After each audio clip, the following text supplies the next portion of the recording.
Hey everybody, welcome back to But Why Though the podcast, and today we're talking about the Fresh Prince of Bel-Air. As always, I'm Kate, I'm here with Adrian. Hey, how's it going? And Matt. Hello. And Adrian is going to be leading us through this episode today. I am. Yeah, so we are talking about the Fresh Prince of Bel-Air. We just celebrated its 30th anniversary in 2020, which is crazy. 1990 was 30 years ago. Time. It's almost Kate years old, or I'm almost Fresh Prince years old. I like that Jurassic Park theme with the little meme where they have like the kid hiding from the raptor, and it's like the 90s kids. Yeah. And it has the raptor 30. Scary times. Scary times. I couldn't really think of an intro song or like an intro question because like, I don't know, who grew up in the 90s and early 2000s and doesn't like Fresh Prince of Bel-Air or like know the Fresh Prince of Bel-Air? So my question, do you know all the words to the theme song? Oh, I'm no. currently playing the music in my head. Yeah. Matt? Yes, At I one do. time I did, but it's been a long time since I've heard it, and so it's one of those I need the running start to get it going. Yeah, I'm pretty sure if you heard it, it probably just come all back to you. I'm one of those I need the running I start. know it all. Yeah, I think the Fresh Prince of Bel-Air's theme song has like a perfect thing where it just gives you the premise of the show and just like throws you into it, and it's catchy and it's a bop. It's a bop. So we're just gonna run into it. 30 years of history. Gonna start with the production history as per usual. So the theme song and the opening sequence basically set the premise for the show. Will Smith. I'm not gonna sing the whole song, as much as I would love to, but Now, this is a story all about how my life got flipped, turned upside down, and I'd like to take a minute, just sit right there and tell you how I became the prince of the town called Bel-Air. yeah. See, there you go. That's big. And It tells now you- we're gonna get sued for copyright. Yeah. Basically, Will Smith is a street smart teenager, West Philadelphia, born and raised. On the While playgrounds where he spent the most of his days. While playing street ball, Will misses a shot, and the ball hits a group of gang members, causing a confrontation that frightens his mother. Would who you sends say him- that they were a couple of guys who were up to no good? Yeah, and they started some trouble in his neighborhood. Basically, and his mom sends him to live with his wealthy aunt, who is her sister, and the uncle in Bel-Air, Los Angeles. Will's basically working class background ends up clashing with various humorous ways with the upper class world of the Banks family. Will's Uncle Phil and Aunt Vivian and their children, Will's cousins, spoiled Hillary, entitled Carlton, and impressionable Ashley are the family. The show itself is based on Benny Medina, a producer who has worked with big names such as Ray Charles, Prince, 90 by Nature, Madonna, Fleetwood Mac, and a whole bunch of other ones. Medina actually grew up in East LA, and his life changed when he befriended a rich white teenager whose family lived in Beverly Hills, and they let Medina live with them. So basically, same kind of story, but switch out the family for a white family. The choice to Also, make I was gonna say, like, wait, I don't know if it's down there, but like that's two Afro-Latino connections because Betty Medina is Dominican and the sister is Latina as well. Yeah, and I mean, and Alfonso Ribeiro's Trinidadian. Oh, Trinidadian. that's dope. Yeah. Yeah, so it's there. It's there. The choice to make the family black in The Fresh Prince stemmed from a black character living with a white rich family had already been done. So Medina was quoted as saying, When was that? "I don't know. I've never seen that personally, but that's what the interview said that he did, where he said." I was like, that- The Blind Side? Was this The The Blind, Blind Side? Side. Yeah. This was The Blind Side. For the blind. or, side. or maybe it's just like the kind of white, pick up the So, poor kid from I got a the question, though. trenches That's kind of thing. fair. What Yeah, did like you the white Google to savior try to thing. find this? How The Blind Side. how Fresh Prince was created. But yeah, basically like the blind side, right? Like when you pick up a poor kid and you give him a better life because you were affluent and Yeah. white. Like that's I'd argue that's pretty tropey. That's pretty standard. Yeah, it's like the whole like white savior thing. It Yeah, also white sa- happens that was with the word I white was looking for, teachers white- all the time. Exactly, yeah. Yeah. And Medina said that way we could explore black on black prejudice as well as black class differences, which, if you know the show, is a big part of it. Medina said in an interview for Ebony Magazine is where he said that Medina pitched the idea to the great music producer Quincy Jones, who had just signed a TV deal with Time Warner. Jones liked the idea and set up a meeting with NBC. In 1989, Will Smith, who had just won a Grammy for Parents Just Don't Understand earlier that year, basically came into the picture essentially by chance. Smith met with Medina at the taping of the Arsenio Hall show, where Medina pitched the show to him. Smith, obviously being a rapper, wasn't really keen on being an actor. However, Medina invited Smith to Quincy Jones's house for his birthday, and Jones basically had Smith audition for the main role, like on the spot in front of like NBC producers, and basically just said, like, "Hey, here you go, audition for this role." Jones basically had Smith do that, and it worked out. Smith landed the job, and then they basically drew up the contracts that night. And like 6 weeks later, they're filming the pilot, essentially. I also think that it's really cool that two music producers are the people who brought Fresh Prince to like birth. Yeah, it's great. It's great, especially two big music producers like Medina and Quincy Jones. Like, you think of two powerhouse producers who've worked with basically everybody in the business. Like, who has Quincy Jones not worked with? And how quick it happened. Like, they show up, gets the role. 6 weeks later, they're filming the pilot. So the pilot episode began taping in May of 1990. Season 1 first aired in September of 1990 and ended in 1991. The series finale was taped on March 21st, 1966, and aired on May 20th, 1996. 96, sorry. Oh, 96. Did I say 86? Both of you are just completely going backwards the wrong way. The series finale was taped on March of 1996 and was aired on May 1996. So one of the big things when you look at the timeline, they basically like filmed and wrote all of the show seasons in like a few weeks and then just pumped them out, which is pretty crazy considering 148 episodes over 6 seasons is quite a bit of episodes, and to pump them out that quick is pretty crazy. So and the they cast, did it live, right? I will say... Yeah, they did do it live. I will say, obviously, we've done a few TV shows, and all we realize is show from the 90s and before, they knew what they were doing, and they put in some hours or work and just pumped stuff out. Like, people talking about, like, all the production money and all this time, and I'm like, you made 13 episodes, and it took you 3 years. Yeah, so basically, like, they would do table reads on Tuesday, film on Thursday, and like that, like, or film on Friday, and that like be a wrap, and they would like just do an episode. And this is also, kids, back in the day when they would like do it in front of a live studio audience. Remember when they were like, the Fresh Prince of Bel-Air was filmed in front of a live studio audience, and they had a little clap sign. Yeah. This wasn't like Matt, I love The Big Bang Theory, but this isn't like The Big Bang Theory, like where they just kind of like throw in a laugh track. Like they actually had people laughing. It was genuine laughter. It was genuine laughter. Yeah, they actually had to pause and wait for the laughter to die down. So the cat, and I also love Big Bang Theory. Like we need to do an episode at some point because I do like that show. I've been trying to get around to it. The only thing that sucks is the longer we wait, I feel like the more people think it's becoming like the one show. Like it was really popular and people tried to act like it wasn't cool anymore. People act like it wasn't cool anymore. I'm like, really? I think that show set so many records and held the #1 like highest rating on TV for like 10 years. Shut up. So the cast consists of Will Smith as Will Smith, James Avery as Philip Banks. First thing first, rest in peace, Uncle Phil. For real? No, not J. Cole fans? I'm okay. sad now. Janet Hubert as Vivian Banks, #1. Danny Maxwell Reed as Vivian Banks, #2. Oh, wait, Daphne? what? Yeah, sorry. Did I say Daphne?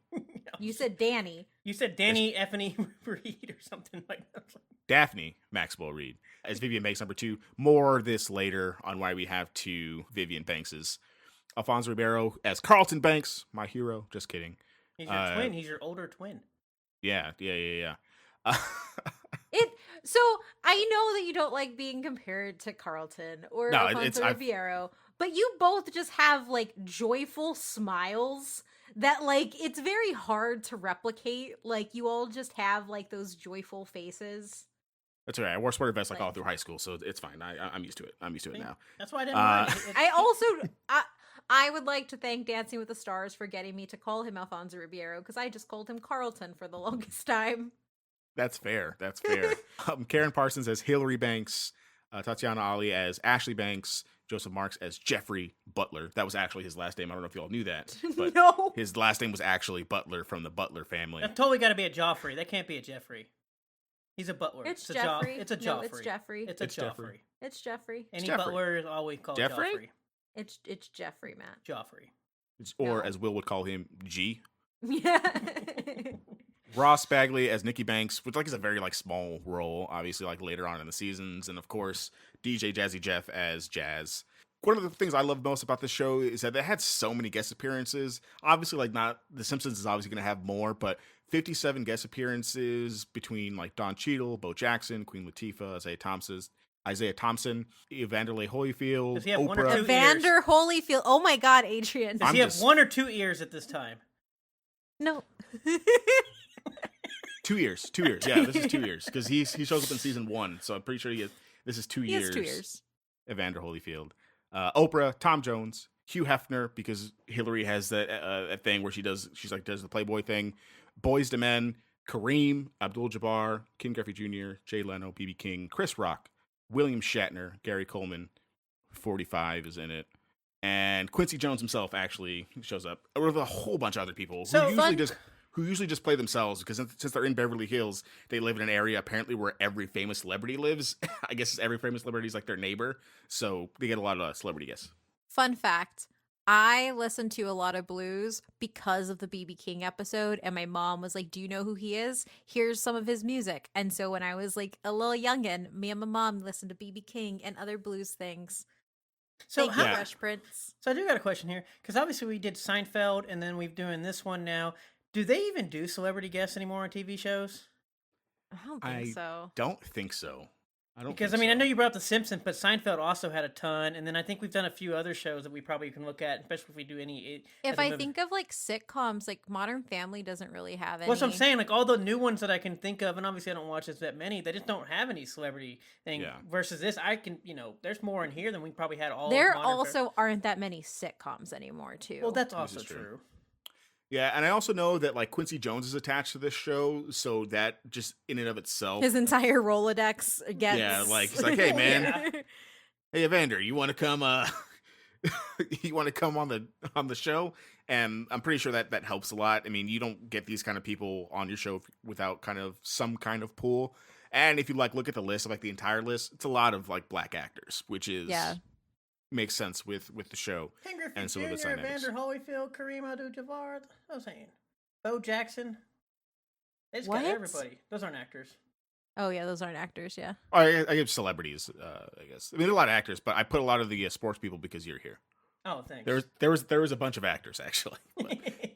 I had to put Hugh Hefner in there, and come on, man. Quincy Jones plays himself. Don Cheadle. The Don Cheadle stuff is really great. too. It's really interesting to see him as like a kid messing around with Will Smith after we've seen him in so much other stuff over the years. So it's nice little, when you go back and watch the show, it's nice little nuggets of like, oh, hey, I know who that is kind of things. Yeah. So that's really the production history, very fast-paced thing that happened and just turned into what we know now as the Fresh Prince. Are you still looking for those last-minute holiday gifts? Are you shopping for some pop culture fans or, just looking to treat yourself? Well, we got you covered. Head over to fun.com to grab anime-themed ugly sweaters, a Wampa rug, pop culture blazers, and a bunch of whole other exclusives. Fun.com has the best selection of gifts that can be anything from clothing, both fun and professional variety, to toys from brands like Star Wars, Disney, Harry Potter, Marvel, DC, and more. Yeah, that all sounds amazing. And guess what? You all can use our link that's in the show notes to get 15% off right now at fun.com and finish your holiday shopping today. Get right. Yo, I'm ready to get into the meat of this. Yeah, let's do it. So for the But Why Those, it does have a successful live run and also a successful syndication run. So the show basically goes from 1990 to 1996, and it racks up 6 seasons spanning 148 episodes, all of which are on NBC, which is crazy to me. As someone asked me how many episodes, I was like, 148. And they're like, wait, 148? And I was like, yeah, there's like 20-something episodes in the first season. That's what I'm saying. It's amazing. And that's why I brought that up earlier. Just how many episodes these older shows pumped out. Because I'm like, man, 6 seasons? That's like nothing. But then I'm like, wait a minute, 148 episodes? There's shows on here today that have 10 seasons and don't even get to 50. Yeah. Yeah. Yeah, so, and again, it kind of runs on a Monday night spot, which anyone will tell you who is a person, you're always competing against Monday Night Football numbers, at least in the 90s. I guess I don't even know if that's so much a thing anymore, but basically runs in that spot against Monday Night Football for a long time. And then in the later half of the 90s. You have to compete against Monday Night Football and Monday Night Wars with wrestling. So they're just kind of like in a real bad spot. It's funny hearing that because I remember run. watching this show always like on afternoons after school. Yes. So yeah. And it's not like Monday nights. Yeah. And that's the syndication stuff that we'll talk about here in a second. But when it was live, the ratings, or I guess now the ratings, 7.9 on IMDb, 8.8 on TV.com, 96% Google audience score, 82% on Rotten Tomatoes, and a really weird 59 on Metacritic. It's terrible. It's like 13 reviews from 2013. And I don't want to say that it's a certain kind of reviewer, but I feel like it's a certain kind of reviewer, because if you look at like all the other ones, it has like, hundreds of reviews, and these 13 people, for some reason, kind of tank that review. So to be fair, not to be fair, but to be realistic of Metacritic, we've talked about this before, anybody that's listened to us. Metacritic is based, especially in their TV and film section, on about 100 different outlets, in which these are outlets that are like from the 90s. Basically, if you ran a newspaper, if you don't even know what a newspaper is, like a radio station, like I think the St. Louis Dispatch is on there. It's like the old guard of media. Yeah, which the old guard of media looks a certain way. Yeah, and so and Metacritic refuses. They've been updating some of their site, but when it comes to TV and film, Metacritic will not update that side. And so, like the San Francisco Chronicle's on there. I'm like, you're a newspaper. Why? I mean, not saying you don't do stuff, but like, why am I supposed to care what you have to say about Fresh Prince of Bel-Air? But yeah, that's what sucks about Metacritic, because Rotten Tomatoes has its own issues, which we've probably mentioned plenty of times. But Metacritic, when it comes to TV and film, it's just always like, I'm not surprised when I hear. Thank you, Chad. Glad to know you gave this a 20. Yeah, it's stuff like that too. Like a 20, like come on, man, a 20. And that doesn't include the fact that so these are unrealistic. And that doesn't even include the fact that these are from 2013, which puts them almost 20 years. And we've seen what changes in like the last 5 years, let alone the last 10, 15, 20 I think like years.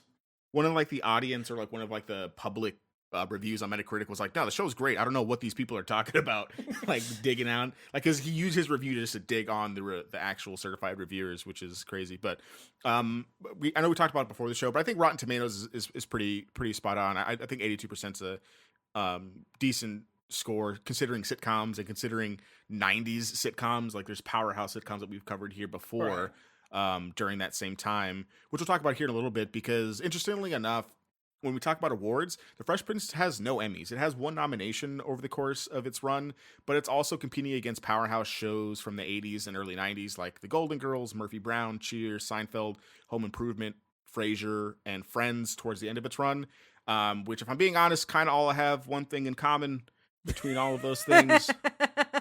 Those are all not diverse. Not diverse sitcoms. Because I am interested to see if we do talk about 90s, because obviously we mentioned in the Seinfeld episode how much it took down, but I would to see how much it would compare and what the awards are for what we get in the other shows with Family Matters. That also comes out I believe in the 90s, is that correct?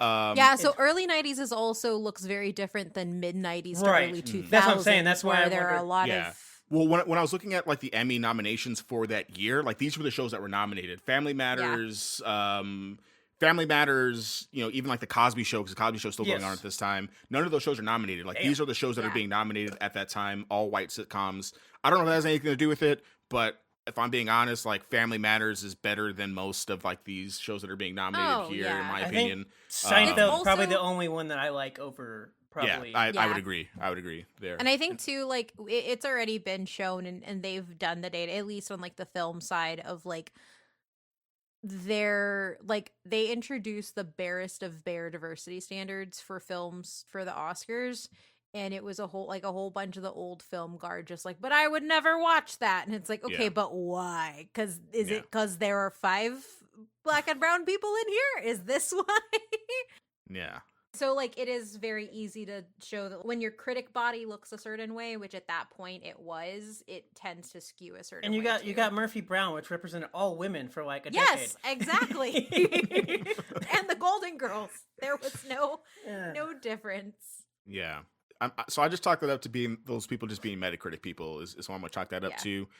With that being said, it does have awards and a bunch of other ones that are kind of like really not super major, to be honest. A lot of them come from Ashley Banks and Carlton Banks getting awards because of like their acting. I think one of the ones that's most interesting is the TP de Oro Award, which basically they won Best Foreign Series in Mexico, that's cool. Which we've covered before. Like Mexico watches the hell out of like TV. They have what is it? I don't know if they still have it, but I remember like a stat when like I was younger, like they have like the most TVs per capita of like most major countries. It's weird because they don't do movies. Yeah, they just have so much TV. We consume a lot of media, y'all, and apparently they really love the Fresh Prince of Bel-Air. So moving on from there, obviously I was born in 1993. I don't remember watching this on NBC. I watched most of this in syndication, or all of this in syndication. So again, thinking about syndication, Monday nights in the 90s, again, not the best place to be. When you're on NBC, you're competing against Monday Night Football and Monday Night Wars in the late 90s. However, at the end of the fourth season, NBC so it was doing well, right? Like it does well up into the fourth season, pulls decent numbers, but NBC wanted to pull the plug after that fourth season, after an average mediocre 8.6 rating, but the reruns were drawing a 7.4. So the network figured that there was more money to be made in the syndicated runs of the show rather than spending money to produce new episodes. However, the managers of the local NBA affiliates pleaded to save the Fresh Prince. Apparently, they thought the show could become one of those super successful shows where people religiously watch their favorite episodes. To avoid oversaturating viewers with the episodes they already had, about 100 at that time, the station managers agreed to buy the 5th and 6th seasons at a greatly inflated price, adding 50 more shows to the respective libraries and helping avoid burning out the audience.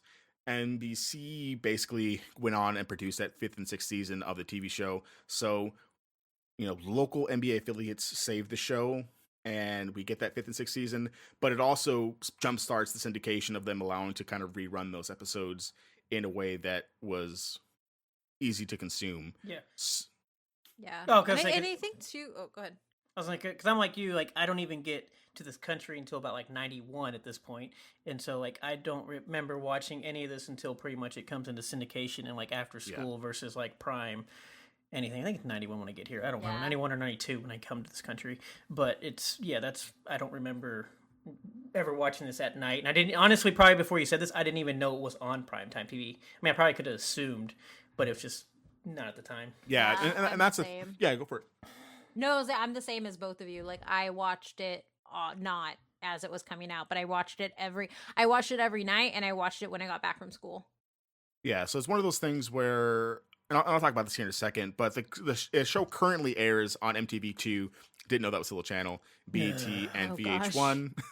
While previously airing reruns on WGN America, TBS, Nick at Night, Teen Nick, Disney XD, ABC Family, Centric, MTV, and CMT. I did not know. What the hell is I did not know that they showed this on CMT. Not CMT. I want to know what is Centric MTV? Centric is like its own thing. I don't know what Centric is. Centric is a separate TV channel. You know what? Centric MTV could have been its own channel because I don't even know what the hell MTV is anymore. But CMT really blows me away. I need to like CMT. I'm very, very interested in knowing. Yeah. I watched it on TBS and Nick at Night. I watched TBS, Nick at Night, and WG America. Yeah, same here. And I think I want to say some ABC Family, but I won't put too far. But definitely not CMT. This one on ABC Family. I watched Family Matters on ABC Family. See, that's probably the more one I watched than ABC Family. Yeah, same here. So the series did develop significant popularity in the UK, where it aired on BBC Two between 1991 and 1996. So basically, as Matt's transitioning. Yeah, I didn't get to see. They brought it to my country, and then I left, and I didn't get to get it. With the reruns airing on television networks between 1996 and 2004, which was shown alongside The Simpsons and was later repeated on Bravo, Trouble, Channel 1, Living, Sky Living Ones, Viva, MTV, Nickelodeon, and currently Comedy Central. So I guess it's still on a bunch of channels in the UK, which I think is super cool. But currently the series is streaming on HBO, and along with the 30th reunion, which is really great. I do want to give a shout out to Bravo, which was the best 3 a.m. programming ever with the Celebrity Poker. Oh my god, I love this is true. Bravo Celebrity Poker at like 3 a.m.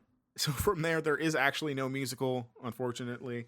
but the show does have The plenty whole of music. show is a musical, isn't it? That's what I was gonna say. But the thing has so many musical scenes because everyone in that show is like super talented and a performer. Like Hubert's like went to Juilliard. Uncle Phil's classically trained. Tatiana he's a Shakespearean actor, right? Yeah, exactly. And then Ashley like goes on to being like an actual singer. Like there's lots of talent there. So maybe not musicals, but there are lots of musical numbers. There is a planned reboot in the works in 2019. A mock trailer titled Bel-Air was uploaded on YouTube, written and directed by Morgan Cooper for a darker, more dramatic reimagining of the sitcom. Will Smith subsequently heavily praised the fan film, commenting that Morgan did a ridiculous trailer for Bel-Air, brilliant idea, the dramatic version of the Fresh Prince for the next generation, expressing interest in expanding the idea beyond the short film into a full Bel-Air reboot series. In August 2020, it was announced that Will Smith and Morgan Cooper could be developing a reboot series on Cooper's Bel-Air. The series reportedly had been in the works for over a year since Cooper posted his Bel-Air trailer on YouTube. And on September 8th, Peacock gave Bel-Air a 2-season order. I don't know if you've seen the trailer, but it's pretty good. It's I'm not good. gonna lie. I'm not. Just... I would actually be down to watch it with like Will Smith being Uncle Phil. That would be really good. I think that would be really cool. It feels like a natural progression. I just don't want... I'm tired of natural progression like this. Just give me... I just don't need it to be Bel-Air. Just give me something that's basically... If you want to do something like this, I'm not opposed, but I just don't understand why we have to reboot to back up, I guess. And I'm like that with a lot of things, but I don't know why it does. I can't tell you why it doesn't bother me. Like, I would actually be like...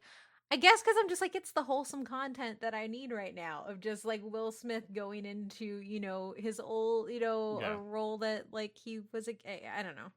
Yeah, I mean, watch it. It's like a 3-minute trailer. I think it's worth the watch. I remember this one first came out in 2019. I was about it. Like it's. I will say it's better to watch than whatever the hell they're trying to do with the Powerpuff Girls. I will give it better than that. Yeah, so the thing for the show itself, that it's not kind of like Powerpuff is a great example, right? It's Powerpuff Girls, but just like a different animation style. Ben 10, but just different animation style. Like this is more of like I'd probably say more of like a reimagining where probably less jokes, more serious stuff on some of the issues that they actually do go through. So, Peacock's free, so you don't got to pay nothing to watch this show, which I'm excited about because I'm tired of another subscription service. Yeah. Kind of to wrap up our syndication talk here, I think for me personally.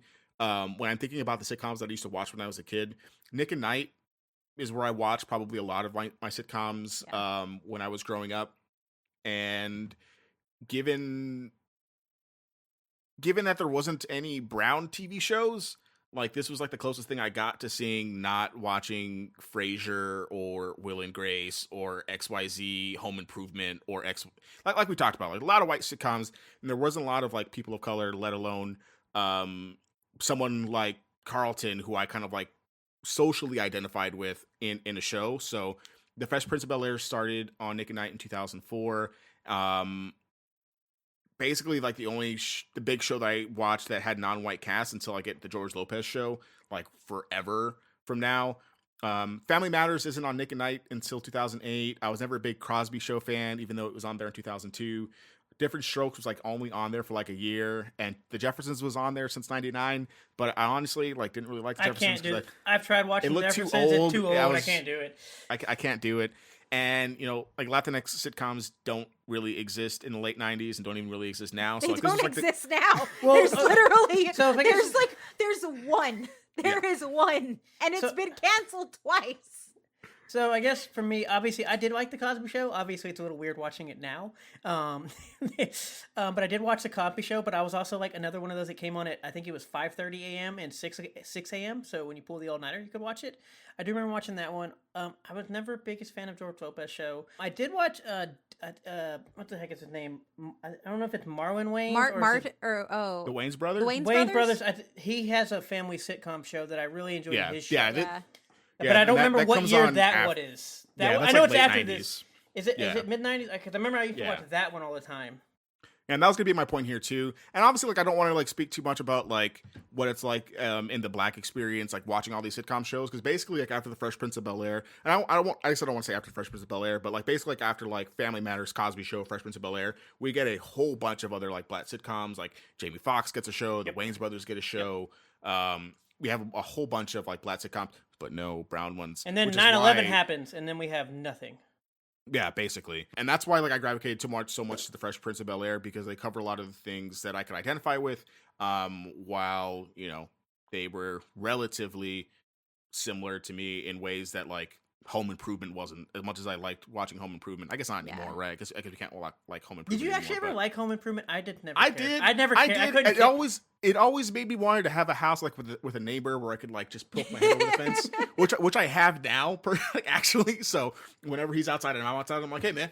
I felt like I was forced to like Home Improvement. I just could never like. I didn't like hate it, but I didn't really like. I was like, I don't understand why people love this show. I mean, I didn't love it, but, you know, if it was on, I'd watch it. I don't know. It was a hard one for me. Home Improvement was a hard one, and I didn't care about Frasier. Okay, so next we're going to get I didn't get to talk about my show. Oh, yeah, go for it. Sorry, Kate. Go for it. Good, that's what you get. That ain't how we feel for 160 episodes. No, yeah, go for it. No, it's similar to what Adrian said. Like there was nobody like me on TV anywhere. Except, so the only one that was a sitcom was Taina. And so Taina was the only time I saw like a Latina on TV with a who looked like me. Like she was a brown woman, her family was brown, they looked like me, and I could see myself in that. I didn't know like the Latino history involved with Fresh Prince until way later.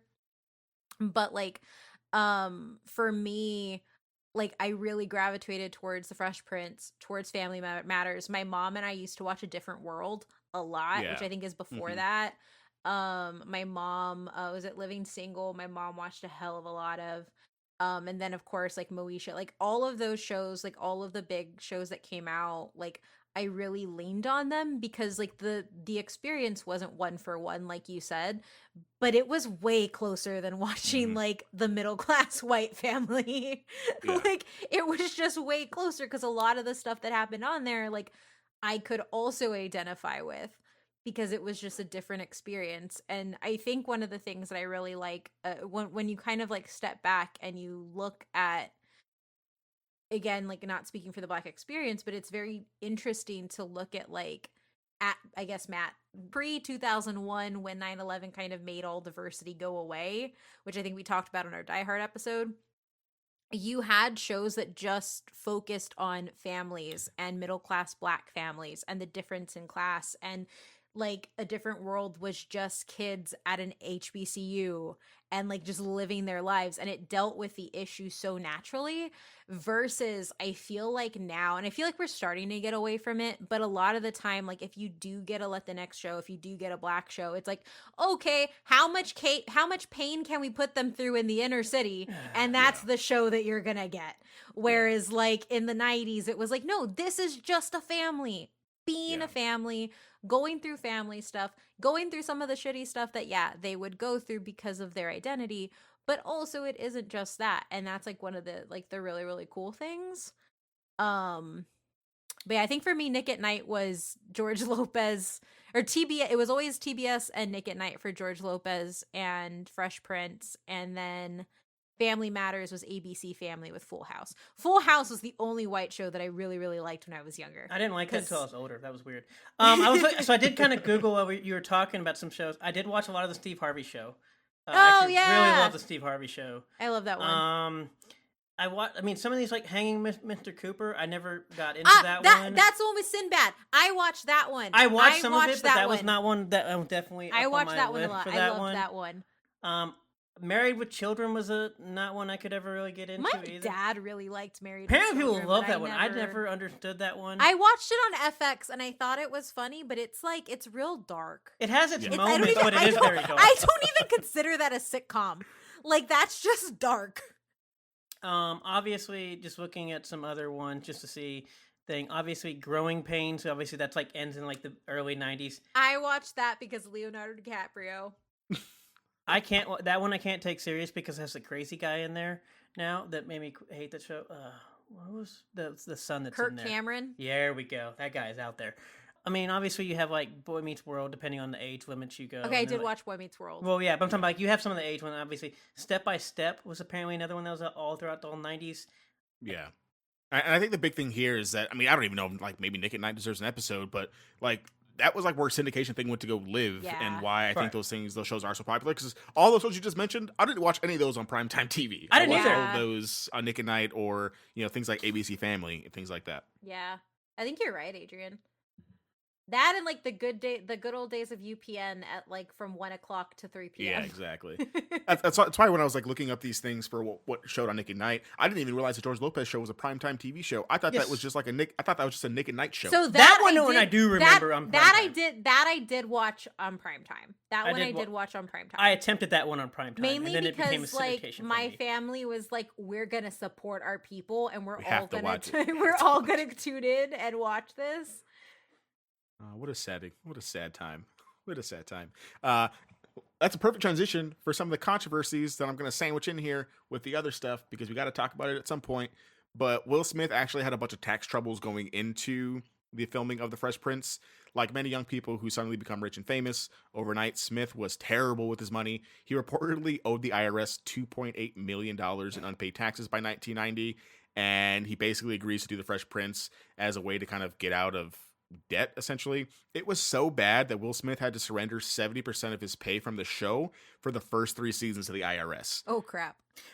I will say so I've become like this weird back and forth with this, because one, I still think we've gotten past the age of like, like especially because I obviously look at more athletes and obviously not so much actor stuff, but like you see broke, like I think it's almost like 30% of athletes end up going broke or something after their life. Yeah. So obviously we have a problem with educating just people in general with like, I mean, obviously see with child actors or stuff with just money. Young people with money.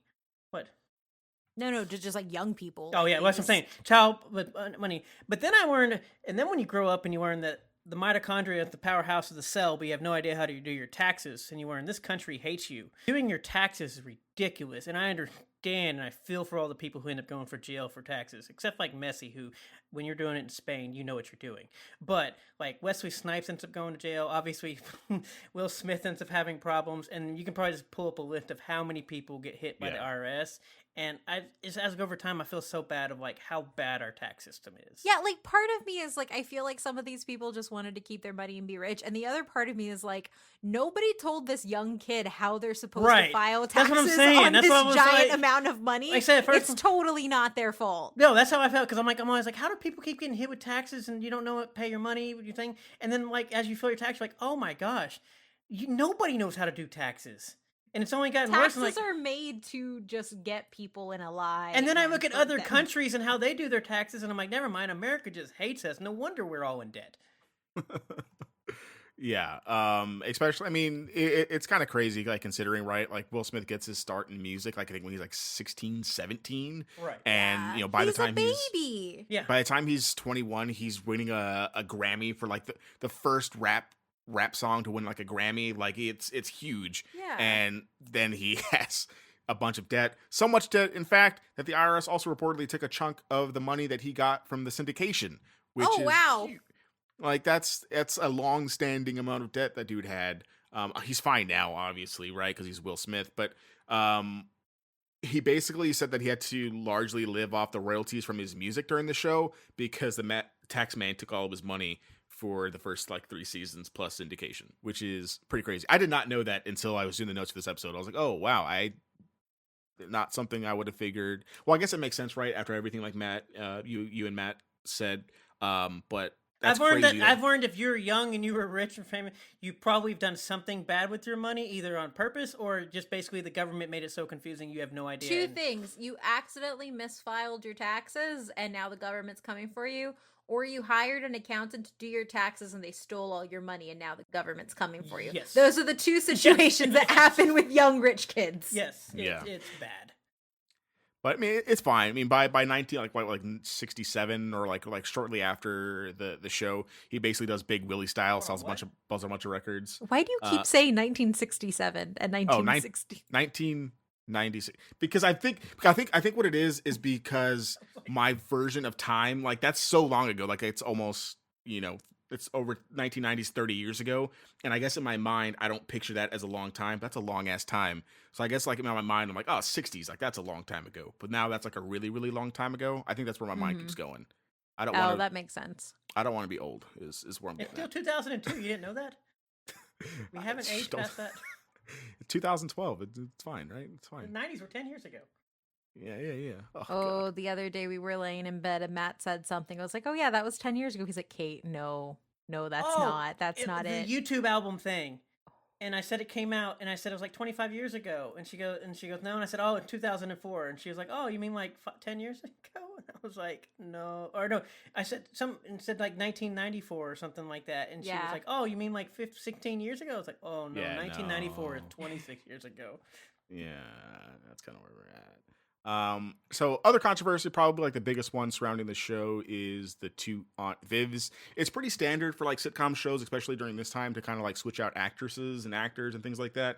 And we kind of don't really care about it after. But this one actually had a pretty big blowout that kind of lasted for 30 years, essentially. So between season 3 and 4, between season 3 and 4, the original Aunt Vivian was replaced, and the change was like murky for years. Like no one really knew like why they changed, but apparently there was like early reports that Hubert was being difficult with her contract negotiations. She had gotten pregnant during the 3rd season, which was like reportedly a breach of her contract. And then other reports said that Smith thought that Hubert was trying to make the show all about her, and Smith wanted her gone, so he pushed her out.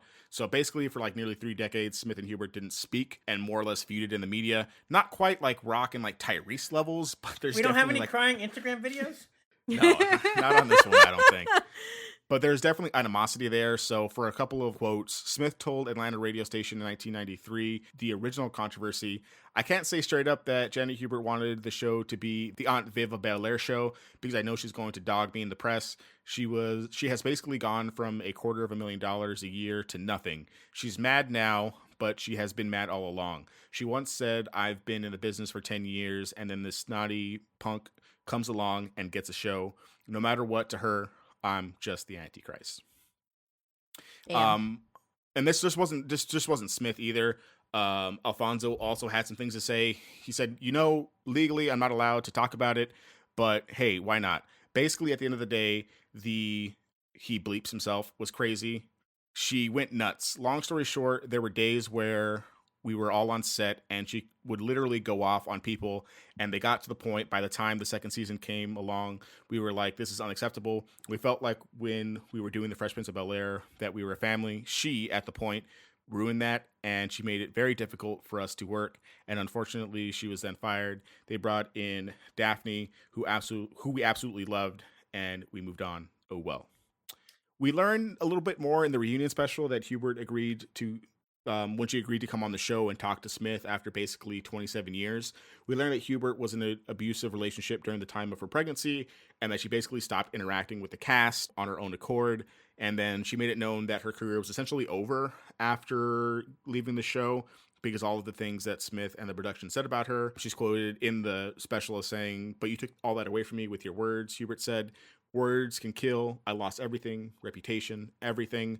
I understand that you were able to move forward, but those words, calling a black woman difficult in Hollywood, is the kiss of death, and it's hard enough being a dark-skinned black woman in this business." She would eventually come back like onto the set with the entire cast to kind of have the nice reunion. Daphne Maxwell Reid hadn't even met her this whole time, and she had originally like been pegged to be Aunt Viv in the first place. So basically a big old controversy there with the and she points out in the reunion too that like she wasn't fired, they just said she couldn't work anywhere else, and the man she was with wasn't bringing in any money, and everything was relying on her, and she needed to work somewhere else, so she just didn't. They just parted. And so apparently she wasn't really fired, or at least that's what she said.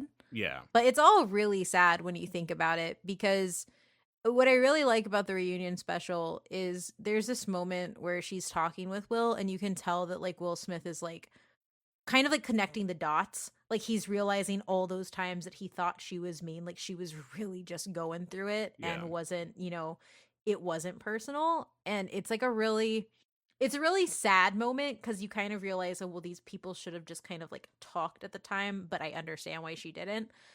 But like it is one of those things where like you can kind of see them kind of like actually like genuinely meet back in the middle after all this time, which is really interesting. And the fact that like he took what she said really well too, because he could have been super defensive, and instead he's just kind of like, no, I get it now. Like Yeah. I'm sorry, and he like totally owns up to kind of destroying her career.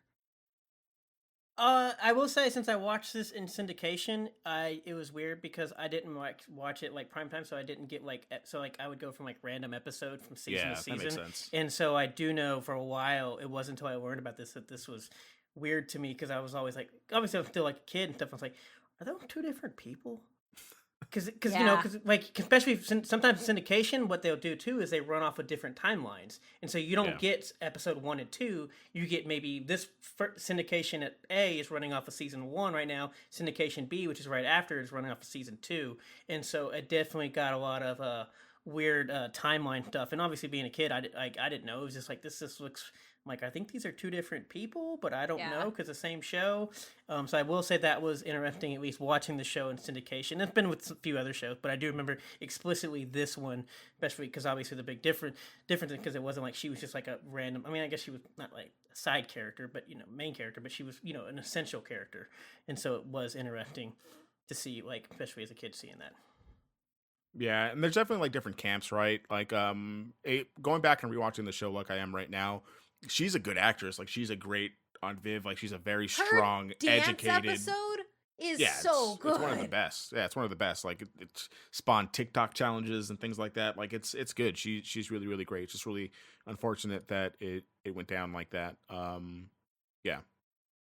So from there, we'll kind of talk about some of like the bigger kind of hard hitting episodes / moments that I think really stand out. And thinking back to when we're talking about that almost getting canceled after season 4, I think these are some of the episodes that people will go back and watch or go back and reference because like at the beginning and the end of the day, like it is a comedy sitcom and there's a plethora of funny moments throughout the entire seasons. Like I think of like when Jeffrey fake wins the lottery, or when they go down to the pool hall and Uncle Phil hustles the pool shark. Like there's some like really like funny and good episodes, but there are some episodes of the Fresh Prince of Bel-Air, even starting in season 1, that really do hit on harder issues than just being a teenager or just general family drama, that are, sadly for some of them still relevant 30 years later.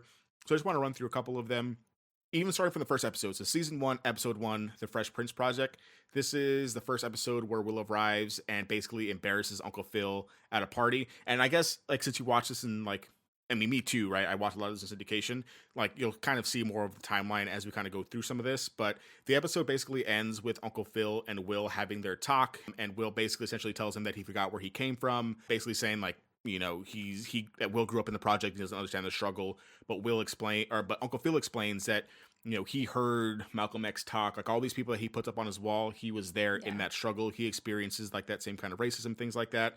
And they kind of have like that difference where Will doesn't understand Uncle Phil, but the episode ends with Will playing Beethoven on the piano, hinting that Uncle Phil may also misjudge Will like Will did to him, kind of hitting on kind of minority success and kind of the ability to like code switch and like when do you code switch? Do you have to code switch? Do you can just be yourself in a big party and things like that? I think and that's episode 1.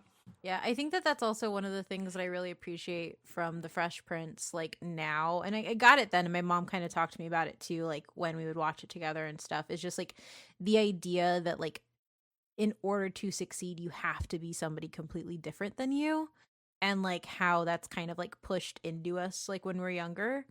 And I think that like I don't know, it's also one of the reasons why I really loved the Fresh Prince, because like those were talks that my mom had with me.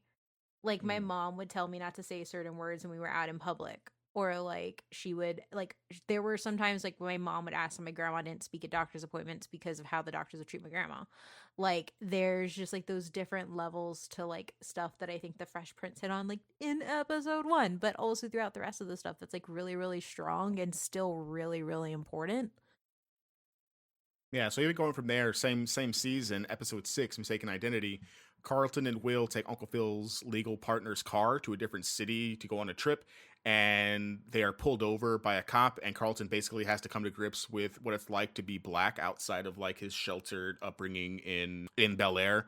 Like they get pulled over, and Will says, make sure your hands are on the wheel. And then he tries to go shake the cop's hand, and the cop tells him to put his hand on his wheel. And basically throughout the whole episode, Carlton just thinks that the justice system's going to work itself out and everything's going to be fine. But he doesn't really realize until the end that like they got stopped because they're two black kids in a nice car, not necessarily. The cop was confused kind of thing. It's kind of going back to the whole cops kind of suck a lot of the time and they're racist, and we're experiencing that stuff now. So that's like episode 6. I didn't realize like that happened so early on also in the series. Yeah, where they're automatically hitting that. Looking at the episode numbers, because again, I watched it in syndication. I had no idea they just came in real hard, and I don't say real hard like in a negative way, but just like they just put it all out there from the beginning. Yeah.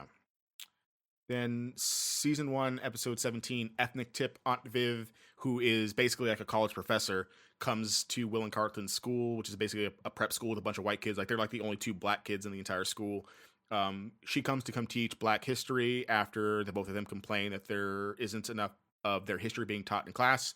Will thinks he basically knows everything about black history, but turns out he doesn't really know anything outside of like black history cliff notes. And Aunt Viv basically has to like school him on the history, really kind of hitting on kind of understanding your heritage and like and things like that. Really understanding the story and not just like what you read in your bad history books. Yeah. Season 2, episode 6, Guess Who Comes to Mary? This is the one where Will's mom, Viola, doesn't approve of Janice's husband, basically her sister's soon-to-be husband, who is white. Even the whole family is thrown off. They have that whole interaction where they express they didn't realize that Frank was tall, where they're like avoiding saying white. And basically like so much so that Vi protests the wedding and doesn't want Will to attend it, kind of hitting on like interracial couples and kind of prejudice in that realm. Season 2, episode 23, Be My Baby Tonight. Will freaks out when Ashley asks him about sex, and basically Will has to confront his own kind of womanizing, because he tells Ashley that he doesn't want her to think about those things because he doesn't want her to be one of those girls, even though those are the girls that he basically goes for. So cover that really early on with kind of Will's womanizing and kind of way that he acts there. Season 3, episode 2, Will Gets Committed. This is the episode where the whole family basically goes back to LA, where Uncle Phil and Aunt Viv get their start, and they kind of have like flashbacks of when they were younger, when they basically had no money, and we kind of see the progression that Uncle Phil has to kind of come to grips with, that he might not be doing enough for the communities that he come from, kind of like that rags to riches kind of thing, where basically he kind of like put off going back to the community over, I guess what is this, like 25, 30 years, basically, after he gets like that first big partnership, and he even says like, money's not going to change us, but they haven't been back to their old neighborhood in XYZ years. Season 3, episode 19, Just Say Yo. Carlton takes Speed that is in Will's locker. Basically, after Will's like stressed out with school and stuff, this white kid gives him some speed, and Will puts it in his locker. Carlton takes it thinking that it's Advil, and Carlton basically ODs. And Carlton covers for Will, but Will ends up telling the truth, and probably one of like the most emotional performances from Smith, like where he basically has to come to grips that he almost killed his cousin.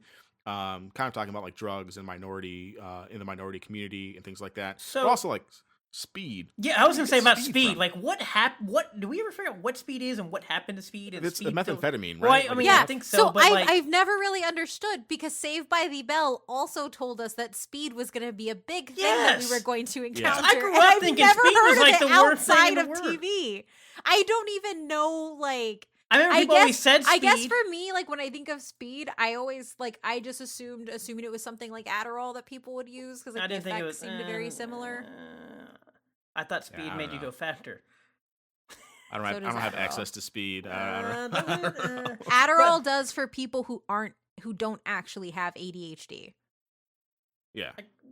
Okay. Anyways, the point of the matter, that's why people take it. But anyways, the whole point with you of like, I didn't understand about speed. Speed, I thought was gonna be a bigger part of my life. Speed, apparently. I did. If anyone ever offered me speed, I would say no to speed because of this episode. That's what I said. I always said no to speed, but I was like, is it even speed? Because then it turned out it never was speed. I was actually correct. Adderall is a type of speed, but speed just means an amphetamine. And amphetamine was created to interact with the central nervous system and stimulate it, and it was marketed for attention deficit hyperactivity disorder, narcolepsy, and obesity. So yeah, Adderall is a speed. There are different speeds. Basically, don't take drugs that people give you. Just say no to drugs, kids. Yeah. So from there, don't do speed. But basically, next season, season 4, episode 8, Blood is Thicker Than Mud. Carlton's blackness is questioned when Will and Carlton try and join a frat, basically a black fraternity. The topic is covered pretty much early on with the show, like basically Will questioning Carlton's blackness, but that kind of gets weeded out in the Compton episode, like where basically Carlton has to go stay in Compton for like 17 hours. Like that kind of gets washed out. But in this episode, basically he gets called a sellout by like the frat leader for not being black enough because he like lives in a big house and has that big monologue where basically Carlton says, you know, being black is not what I'm trying to be, it's what I am, kind of hitting on kind of like racial identity and community. And it's really one of the first moments like where, well, even if like for the very beginning, Carlton's always been like very, you know, you're not blacker than I am kind of thing. But that really comes to a head there where he has to do it in front of like a big giant party kind of thing. And it's also like something that I think you don't get if this is like a black kid comes to live with a white family, really, because I think that there's just like classism is something that exists in every community, but it exists in like a very heated and angry way in like minority communities, where like even just like having one piece like separate you, because I've had those conversations with my mom where my mom's like, oh, you leave this and now you've forgotten this, so you can't be this anymore. And like, I don't know, I think that that's one of the strengths of Fresh Prince. One, it showed that like a black family could be affluent, which you didn't really see on TV and you still don't see on TV. And two, like I think that that's just a really important concept, because like the questioning of like people's identity just because they don't fit into a mold is something that still happens so much. Yeah, and it's definitely issues that like Medina and Quincy Jones and Will Smith and like the writing room wanted to cover going into this. That's why they had it be a black family, not a white family, like Medina's childhood was. So I think it works out pretty well, specifically in that episode. There's other instances of that in the show, but I think that's probably one of the biggest ones. Yeah.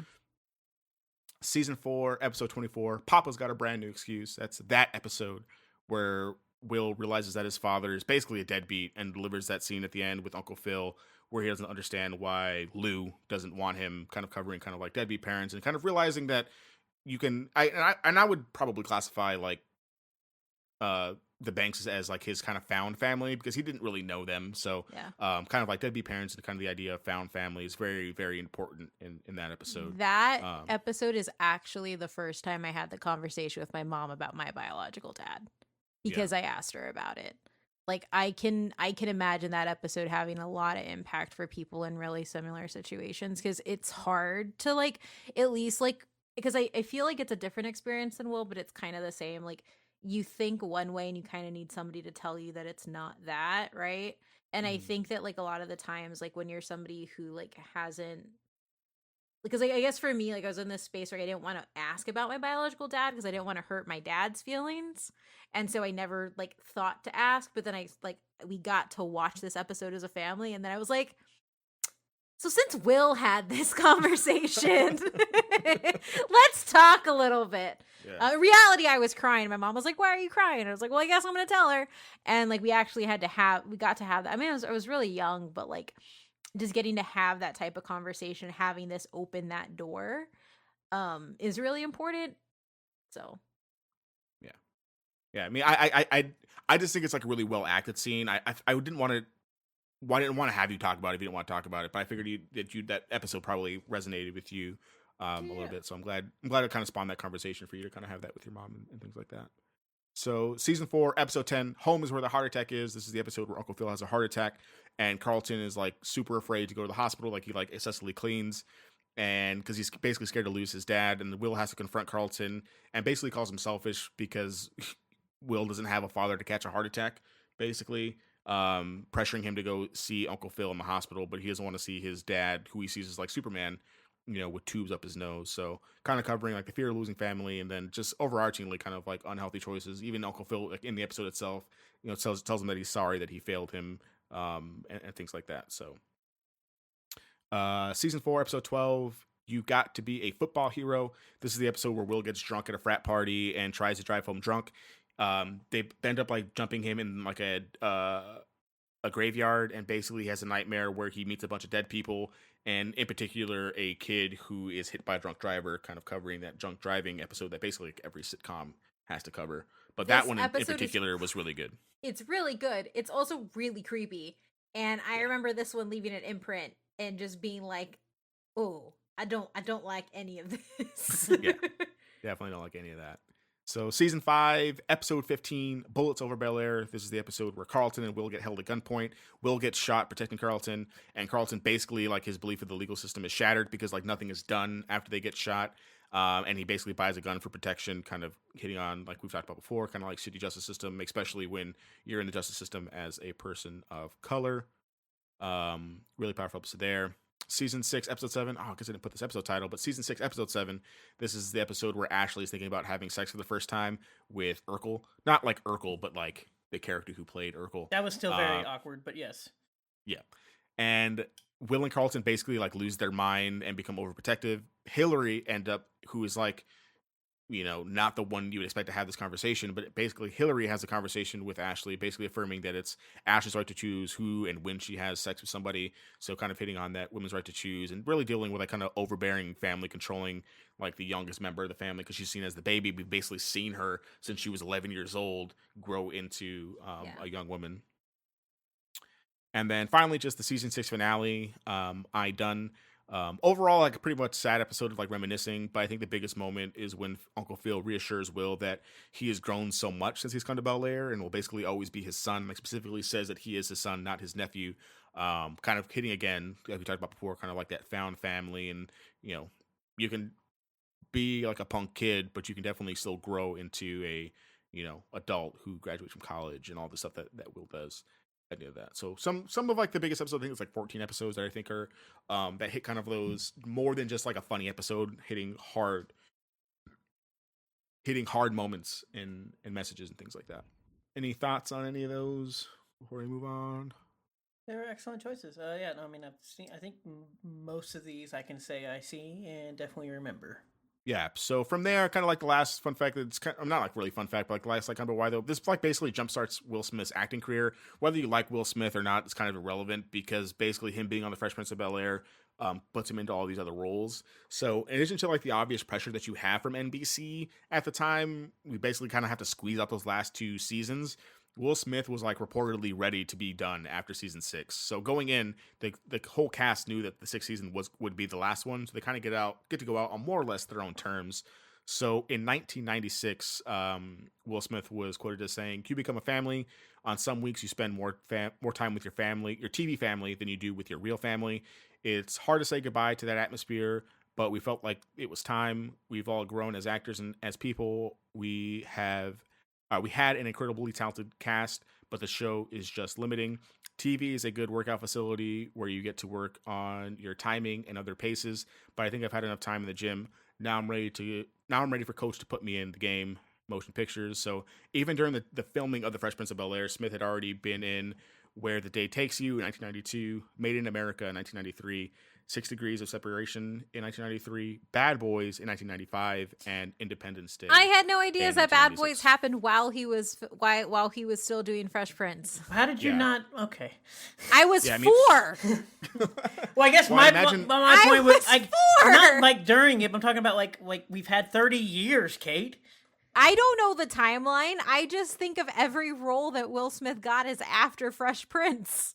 No, yeah. I'd imagine getting the Bad Boys role is like the one to be like, "Oh wait, I can make a bunch of money." Yeah, the Bad Boys one, I believe, get out of debt. It was like, "I'm out of this." Like, wait, I can make a soundtrack for my movie, go platinum, and be in the movie.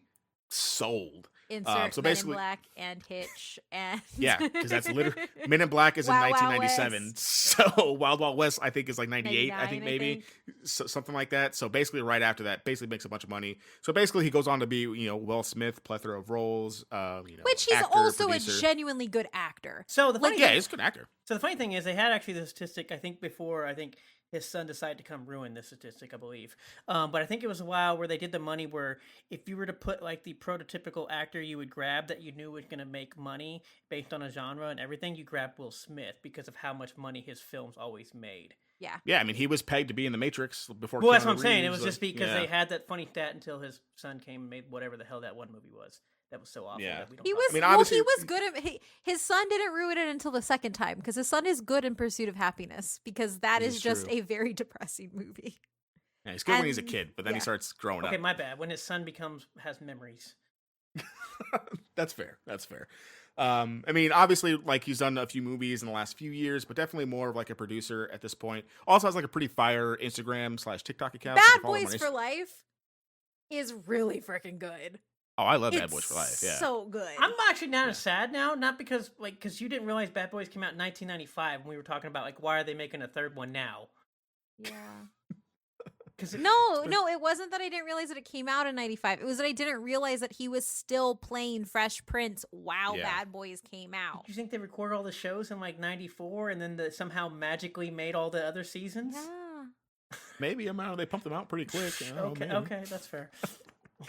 Yeah, so that's all I have for like, but why those and things like that. I do have some fun facts I couldn't really fit anywhere else. So Alfonso Ribeiro was actually fired after the first pilot episode because NBC didn't like him. But basically, the cast kind of rallied behind him to keep him in the show, which I think is hilarious. But if you watch the reunion special, he basically auditions for that role in a tracksuit. Like he plays bad. it's so bad. It's so bad.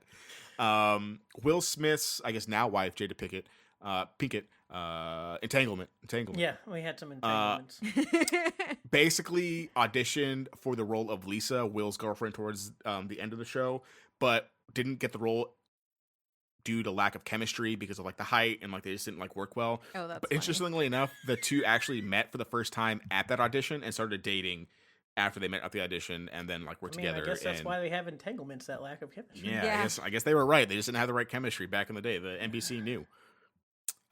People for a long time thought that Quincy Jones was the cab driver at the beginning of the show, but Jada and Rashida Jones, Quincy Jones's daughter, said it wasn't him. Apparently, he doesn't even know how to drive because he was in an accident when he was 14, so he like never learned how to drive.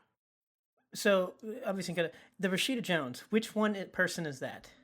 Rashida Jones, Parks and Rec, The Office. So it's not the new person that's the head of NBC now, because that's been throwing me off today. I'm sorry. Wait, what? I mean, that's actually a good point because it might be because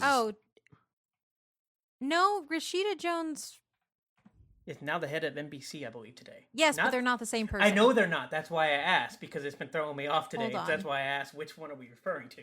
Yes, yeah, it is Rashida Jones. Yeah. It's the Rashida Jones that we're thinking. Yeah, but I can understand how that's confusing considering today happened and.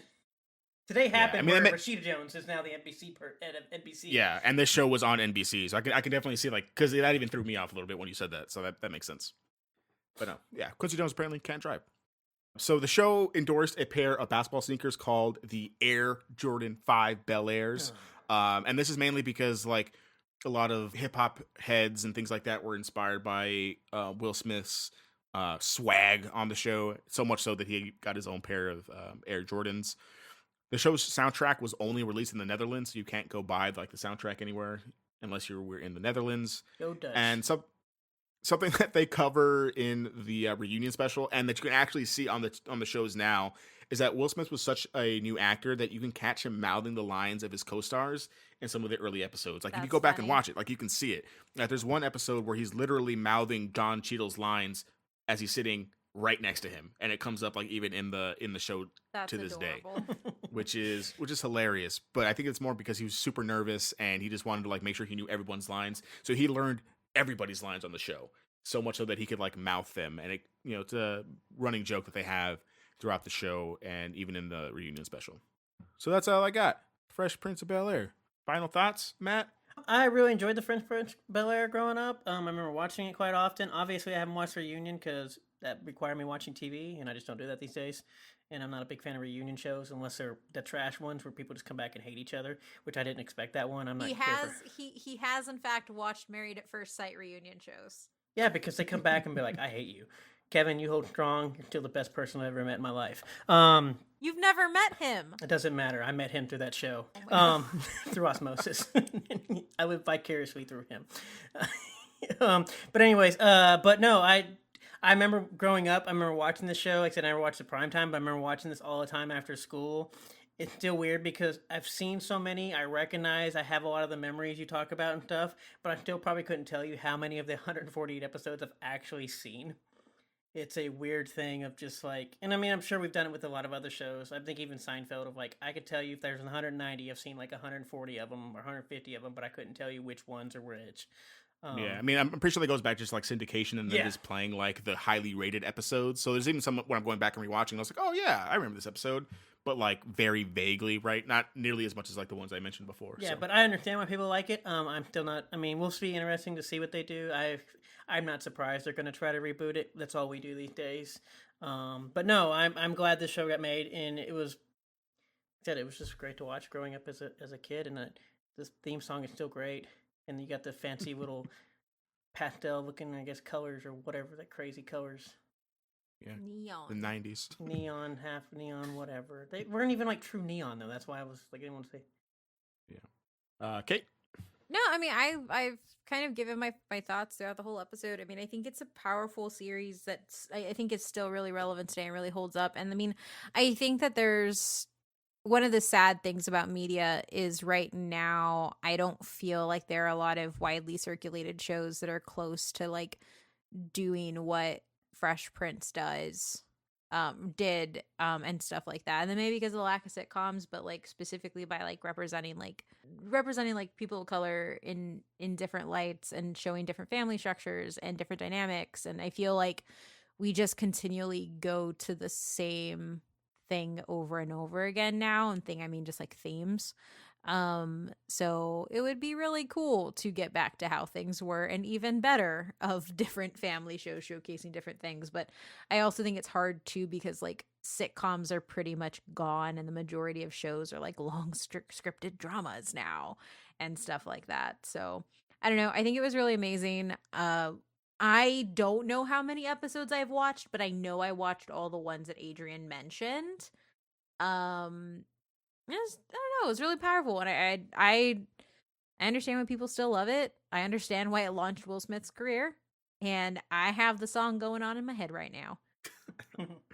Yeah, great. I mean, and for me, like, I think mainly for me, it just really comes from seeing myself in characters like Carlton. Like, I distinctly remember when I was in New Orleans when I was little, and people knowing that I wasn't black because of the way that I spoke. Like, oh, you can't be black. You talk like you're white, and I was like, what? Like Mr. Krabs meme just very like shook me to my core. But then you see like the same things happening to Carlton and things like that. Even in the later episodes where you find out that Will Smith is actually a pretty smart guy, but he kind of like hides it because of what people are going to think about him. Like those are just kind of big things that I know my friends who look like me like went through. So I think for me it's like very pivotal show for me to kind of see, at least not obviously not like exactly like me, but at least similar situations and similar family dynamics and things like that. It was also like one of the first shows where I saw like people of color being lawyers and people of color being professors. So it was something that I was like, oh yeah, like that's something that just is, right? And it wasn't until later that I realized, oh wait, that's not like actually the case. So just really important show and a bunch of aspects. Of course, I think it's super hilarious, and of course, I think the cast has like a amazing chemistry. But I think it's really those hard hitting episodes that really resonate with me, and which is why I wanted to make sure we covered this episode before the year went out, as it celebrates its 30-year anniversary. Yeah. Anyway, if y'all would like to support the show, head on over to patreon.com/butwhythoughpc. And if you want to follow us, head on over to butwhythoughpc on everything on social media. And you can follow me on Twitter at omimithrandir. Adrian? Yep, you can find me on Twitter at Superbruce93, SUPERRUIZ 93. Matt? I'm going to see if I can still play basketball.